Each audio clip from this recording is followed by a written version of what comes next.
Good morning. How are you? Hope you are doing well. Today we are going to discuss about something which we have seen in our everyday life, and what we have seen is a lot, and what we know is about a little about. It is that which separates a day from night and what we want to see when we are in deep dark. Students, did you guess what is that? No? Okay, let me give you some more clues. It has many colors, but collectively it is white. When it comes to the speed, nothing can be comparable to its flight. That means no one can travel with that speed. Truly, it is nothing but it is also helping us in joy of sight. Can you guess what is that now? Yes, it is light.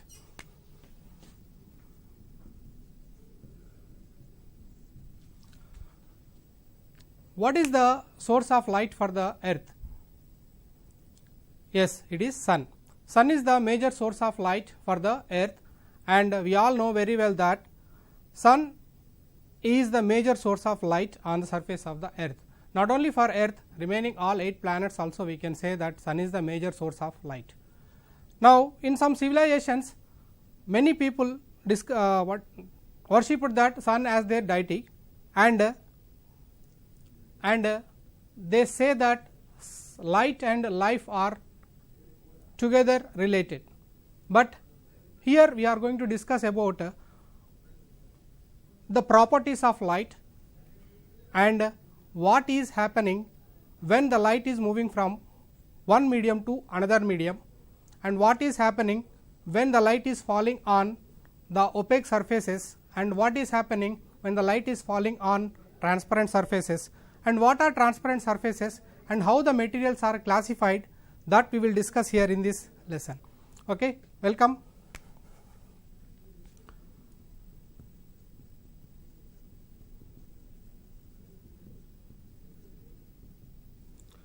Right.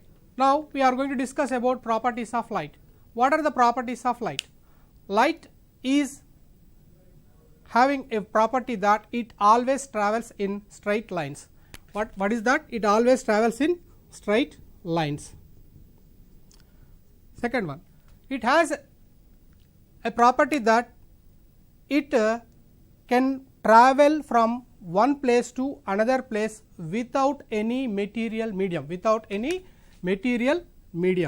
That means it does not require any medium. It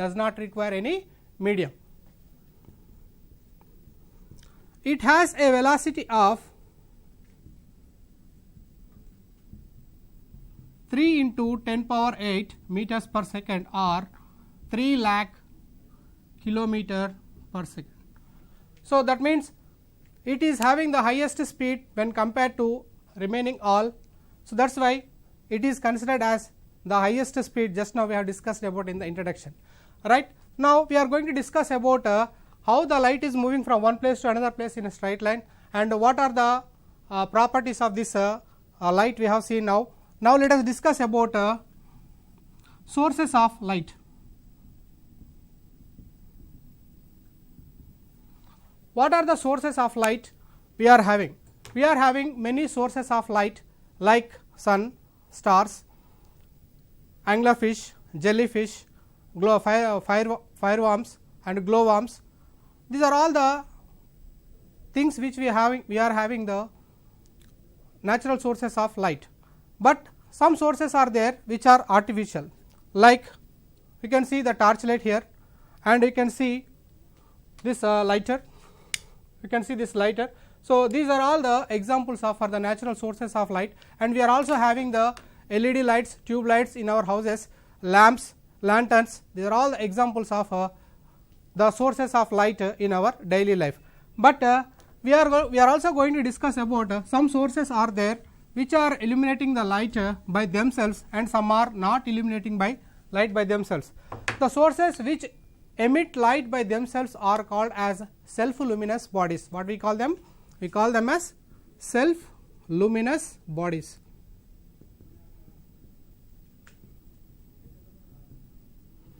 So, these are emitting the light by themselves.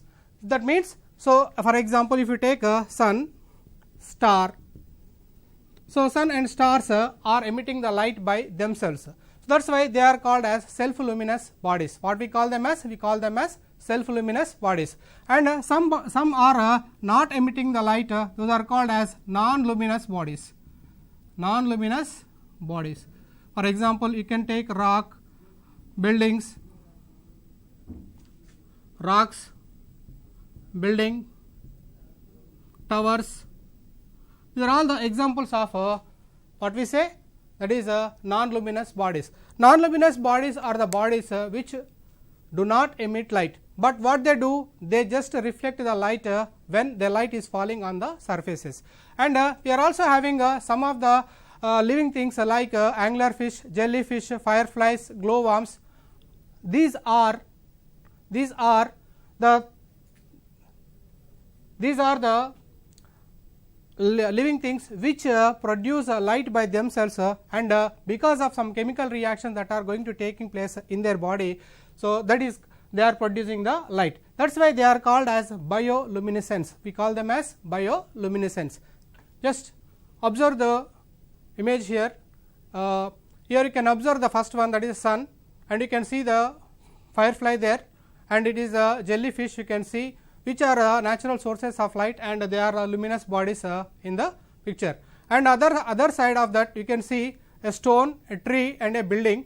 So, where they are the non luminous bodies. Non luminous bodies, you can see that in the case of non luminous bodies, they are not producing the light, but they just reflect the light. What is a ray? What is a ray? So, when a light is coming from a point source of object, when a light is coming from point source of object, then that is called a ray.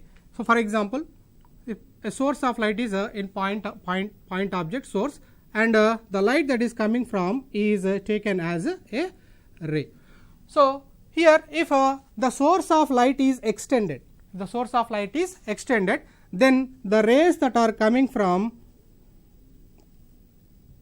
we call them as a beam of light. We call it as beam of light.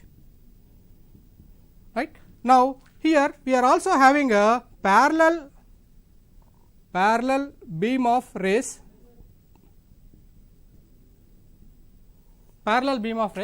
So, you can observe the slide here. So, the first one you can observe. So, parallel beam of rays. So, when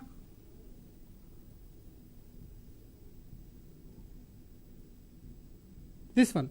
So, if you observe this, the distance between these rays is equal, then we can say that these rays are parallel rays. Now, where do we get or which source is producing this parallel rays? Now, the light that is coming from the parallel source, that is very distant object. This is producing the parallel beam of light. For example, light coming from sun.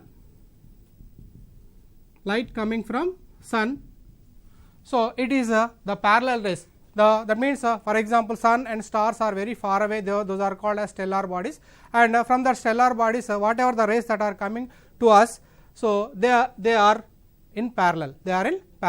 So, that is why we call them as parallel rays. Not only the sun and stars, whatever the sources of light are which are there very far away. So, the rays that are coming from that farther sources of light are also parallel to us. Now, let us see about divergent and convergent. What is divergent rays? So, if the rays of light that are produced from a source of light are extended like this. So, they start at one point. For example, you can see a torchlight that is focused onto this.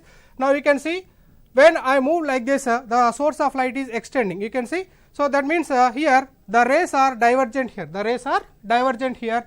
So, these rays that are producing from a torchlight are the headlamps of the vehicles like bike or cars. They are diverging the beam, of light, and you can see in your torchlights also which you are having. Next we comes about that is the convergent rays.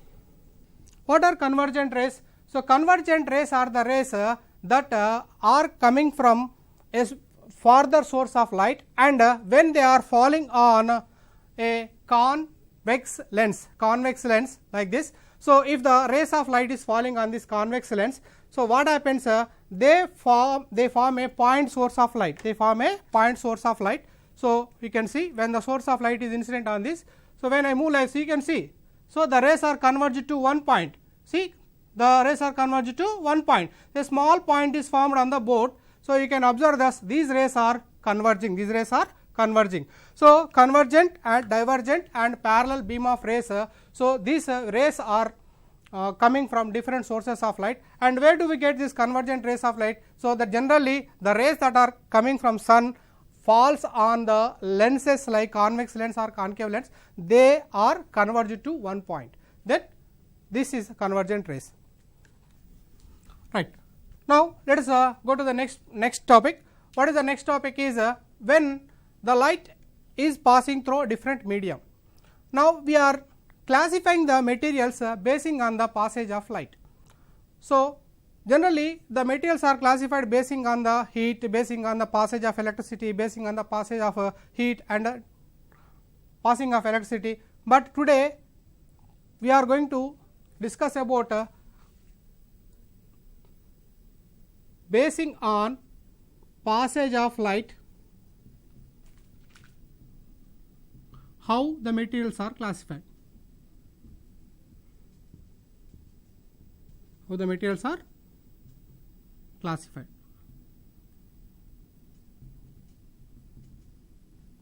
So, they are transparent, translucent and opaque. Here just observe here, all of you can see I am having a polythene cover with me. So, just observe this polythene cover. Can you see through me this polythene cover? Yes, you can see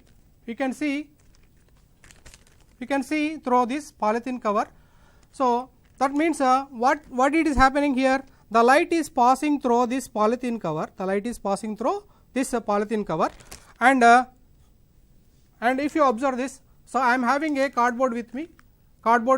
So, if can light pass through this cardboard, can you see, is the light passing to the blackboard here?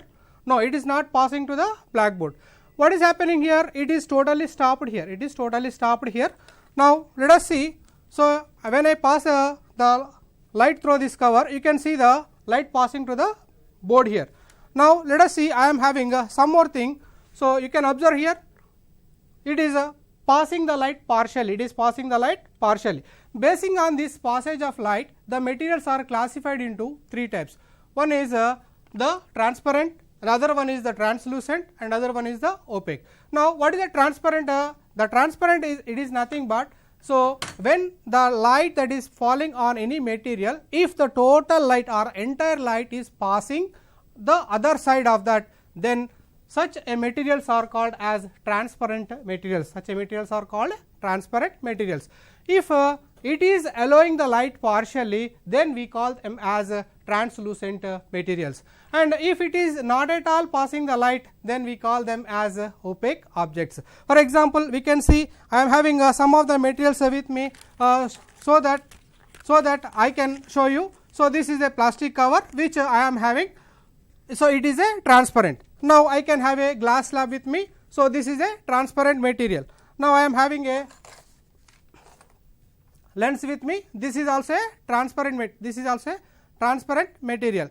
Just observe here, it is also transparent, this is also transparent, and this is also transparent. So, transparent means the light is allowing completely, through these materials.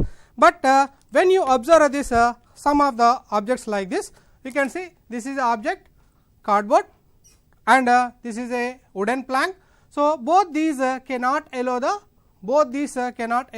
light, understand. So, when light falls on these surfaces, it cannot pass to the other side. Okay. next if we are having a this is a ground glass, we can see, which we can use for the window panes. Window panes we are using this is a ground glass, and this also another ground glass, and we can see this light. Next I am having a butter paper with me, or butter paper or oil paper, we can say. This is also allowing the light partially. That is why these materials are called as translucent materials. Okay, understand? So, basing on the passage of light, the materials are generally classified as transparent, translucent and opaque objects. So, transparent object allow light completely, translucent object allow light partially, but opaque objects do not allow the light at all. So, that is why these opaque objects, when I am passing a light to the opaque object, can you see what happened on the blackboard? Can you see what is happening on the board here? Here you can see the shadow, that means when light falls on opaque objects, it casts the shadow on the surfaces, Let us discuss about the shadows here clearly. What is a shadow and how the shadow is formed? What is shadow? How the shadow is formed? So, here when light is falling on opaque surfaces like this, then the light is not, this is a light falling on the board here, and when I place this cardboard in front of this light, then you observe that the shadow of this is formed on the board, shadow is formed on this board. Have you seen?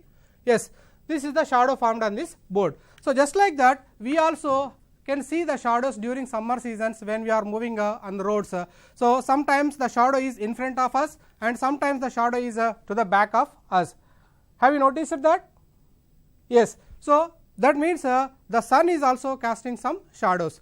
Yes. So, the sun is also casting some shadows. So, you can see the shadow of the trees when you are getting tired. So, during summer when you are walking on the road, when you get tired, so you want to go under the shade of a tree, So, why? Because it there the temperature is a little bit less. When you go to the shadow, what is that shade? How it is formed? It is formed when the sunlight is falling on the tree and it is opaque, because of that the shadow of that is formed on the other side of the direction of the sun. Understand? Right? Now, let us see.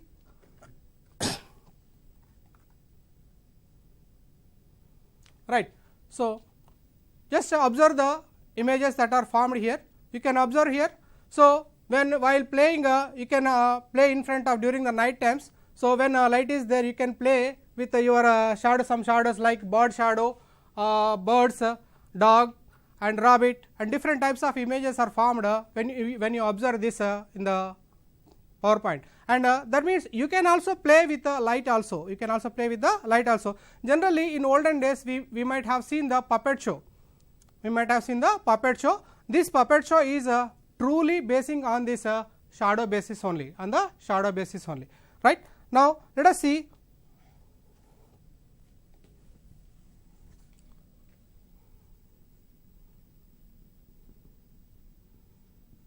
the next topic. What is the next topic we are going to discuss about is eclipse. What is eclipse and how the eclipse is formed? So, right now, before going to that, so let us discuss about how many types of eclipse are there. So, we are having,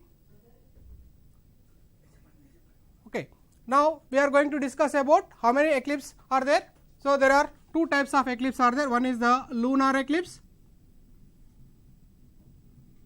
and another one is the solar eclipse, right. Now, how these solar eclipse and lunar eclipse are formed? So, before going to discuss about this lunar eclipse and solar eclipse, let us discuss about in detail about how the shadows are formed. Let us suppose this is a source of light and this is a object, right. Now, the rays of light are falling on the object like this,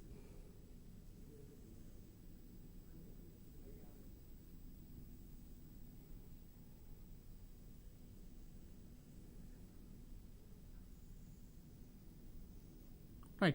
Now, this is the darkest part here, it is called umbra, and this is called penumbra,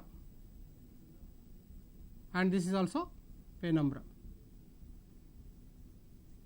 and if you observe this, so if it is a source of light and it is a object, right. Now this is the source of light. When the source of light is falling on any object, opaque object, then what happens? It casts a shadow on the screen. Let us suppose this is a screen I have placed here. Now this is the total darkest place. This is the total darkest place here. That means this is entirely dark. This is entirely dark, and this is partially dark. This is partially dark here. So the partially darkest place is called penumbra, and totally darkest place is called umbra. So basing on this, how the solar eclipse and how the lunar eclipse are formed, we will discuss here. Right. Now discuss about lunar eclipse. This, just observe here, when sun, earth and moon comes in a straight line, then you observe that the rays of light is obstructed by the earth, so from falling onto the moon. That means here the moon does not receive any light because the earth's shadow is falling on the moon. So such a eclipse is called a lunar eclipse. Such eclipse is called a lunar eclipse. So when earth comes between the sun and moon, then what happens? The light of sun is obstructed by the earth and the shadow of that earth is falling on the moon. That is why it is called the lunar eclipse. So can you say when the lunar eclipse is formed? The lunar eclipse always forms on full moon day. On what day? On full moon day. It always forms on full moon day, and here just observe here now. So this lunar eclipse will be remaining for 2 to 3 hours. Can you say why? It always remains for 2 to 3 hours. Can you say why? Because the shadow of the earth is very bigger than the size of this moon. So it remains for 2 to 3 hours. It remains for 2 to 3 hours. Right. Next, let us discuss about solar eclipse.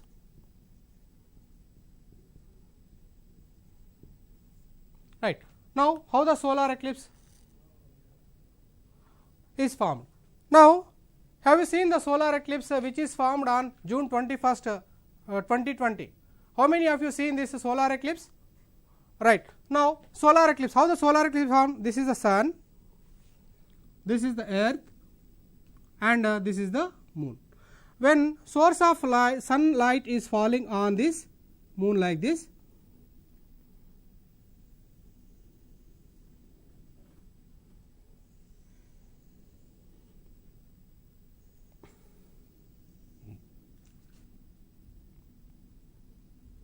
this region is umbra region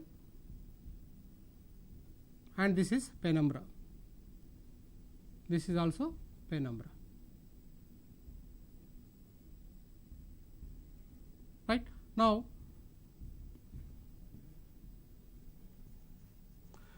see, when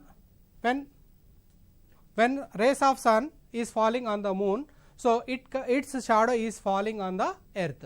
When the shadow of moon is falling on the earth, so what happens? The place where the surface of the people who are residing at this point on the surface of the earth cannot experience the light of the sun. So people who are staying here cannot experience the sunlight. Now this solar eclipse is generally divided into 3. One is the total solar eclipse, and the second one is partial solar eclipse, another one is annular solar eclipse.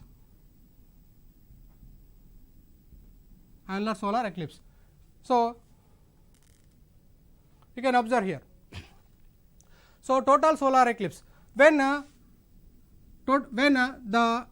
earth comes under the umbra region, the place where it is totally dark, this place, this entire place, we observe that it is a total solar eclipse, and the remaining area which is under this part. So you can see this part, this area.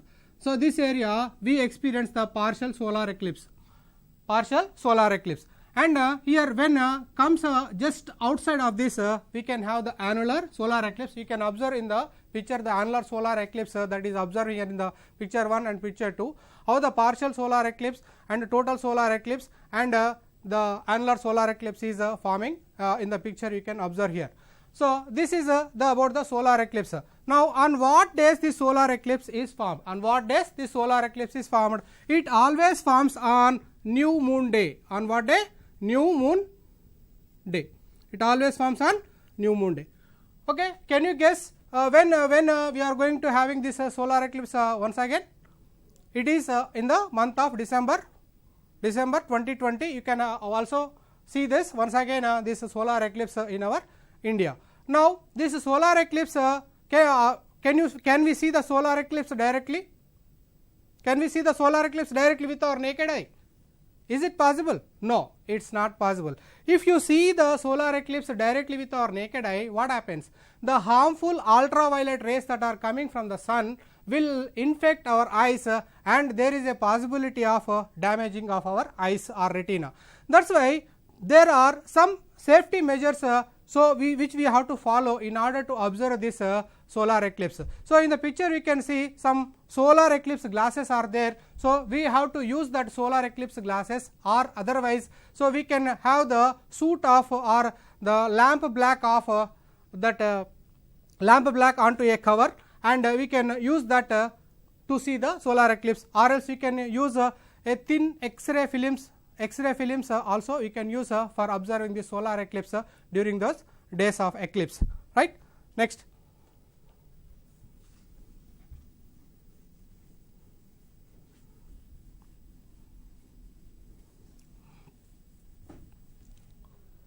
Now, let us discuss about the property of reflection of light.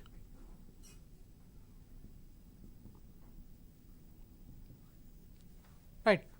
What is reflection of light? How the reflection is done? When a ray of light is falling on any surface, when a ray of light is falling on any surface, so then that light is coming back, the light is coming back. Once again, the light is, for example, if you observe here, so I am taking this, when light falls on this surface, so this light once again comes back. So, that property or such a property of light is called reflection. Such a property of light is called reflection. So, whatever the objects we see, in our daily life, that is benches, sofa sets, TV, everything is only because of reflection of light. It is only because of reflection of light. Now, here the basing on the reflection of light, so I have some optical instruments for you. So, those are the first one which I am having is this is kaleidoscope. So, in the kaleidoscope is prepared. How the preparation of the kaleidoscope? So, preparation of the kaleidoscope you can see in your textbooks, and there is another instrument for me. This is you can see which is used by the defense people. So, what is that and how the preparation of that you can see in your textbooks, and these two are working on the principle of reflection of light. Okay. What is the principle of this? This is the reflection of light. So, here let us discuss about what we have discussed today. So, here we are discussed about what are the properties of light, and we also discussed about how the materials are classified basing on the passage of light, and we also discussed about the solar eclipse and how the solar eclipse is formed, and we also discussed about lunar eclipse and when the lunar eclipse is formed, right. Now, these are the topics which we have covered, and we also covered about the reflection of light. So, when the rays of light is falling on any object, so it is coming back to once again to the same medium, then such a property of light is called reflection. And there is another property which is refraction.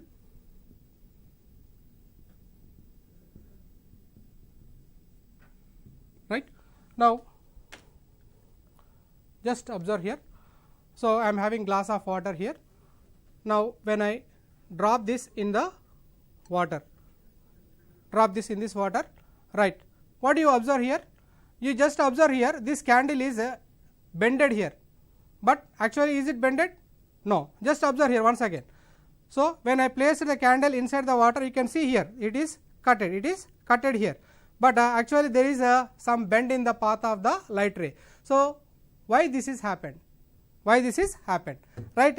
Now, this is because when the ray of light is passing from one medium to another medium, the light ray always bends, bends, understand. So, that means if the light ray is here, this is the air medium, up to here air medium, and this is the water medium. These are the two mediums present here. Because of that, when the light ray is traveling from one medium to another medium, there will be a bend in the path of that light ray. So, this property of light is called refraction. So, today we have finished about some important points about the light. So, thank you.